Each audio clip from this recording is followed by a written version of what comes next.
Hello artists! Today we're going to make some geometric designs inspired by artist M.C. Escher.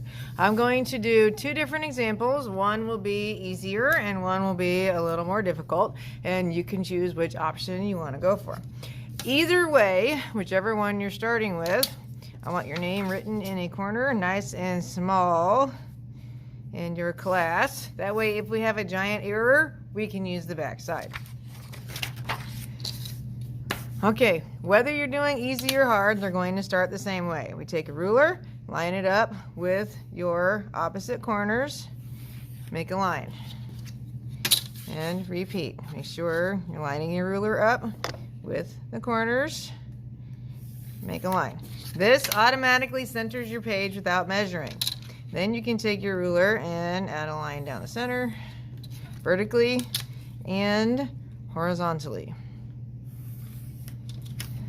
As I said, both options, easy and hard, start the same way.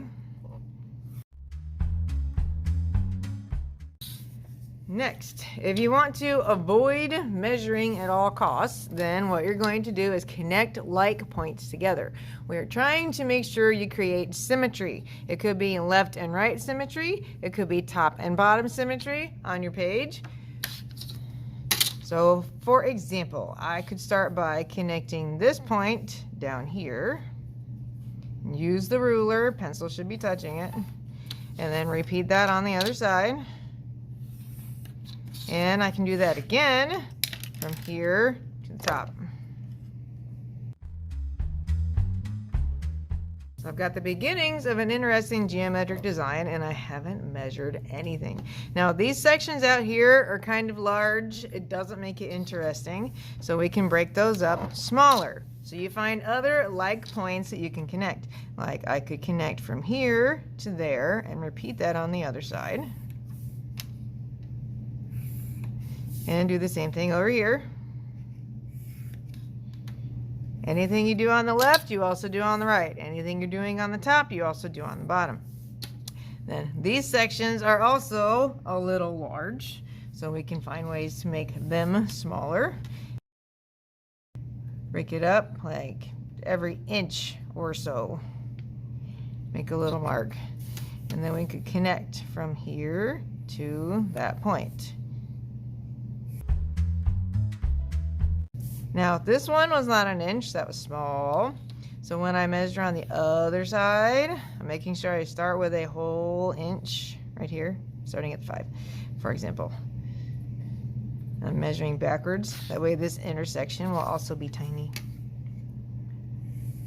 You could also eyeball it and try to divide it into even sections if you're doing the easier option. Like over here, these are large. I could just say, okay, this is about halfway. Go from the corner to that dot, repeat. As long as it's really close, then you're good to go.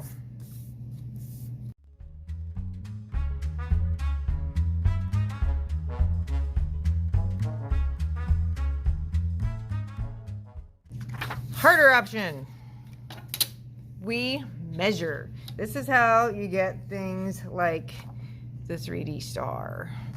You have to measure, and this is where you need to pay attention to the marks on your ruler. Not all rulers are at 0 on the very end. Some rulers, 0 starts a little bit in from the edge. You need to pay attention to where that is. So I'm going to make sure 0 is on my center point, and I'm going to decide on a measurement like 1 inch and make a mark. I'm going to do this on my vertical and my horizontal axis. So 0 is at the center every time.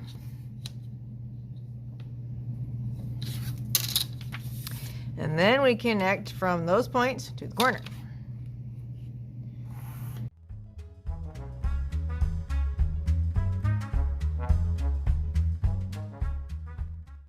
If we wanted more points that look like 3D bits of stars, we can repeat what we just did. All right, putting 1 right here, marking it 0.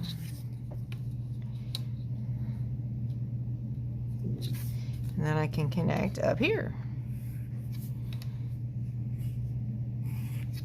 And I would repeat on the bottom. Make sure your measurements are the same.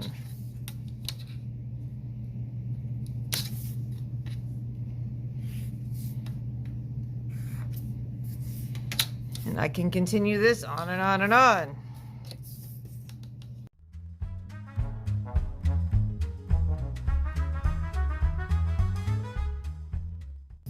Like on my first shape, these outside sections are too large. They need to be broken up into something smaller. So you can decide, are you going to make points along here and make lines that shoot out? Are you going to add a line here and have things head this direction?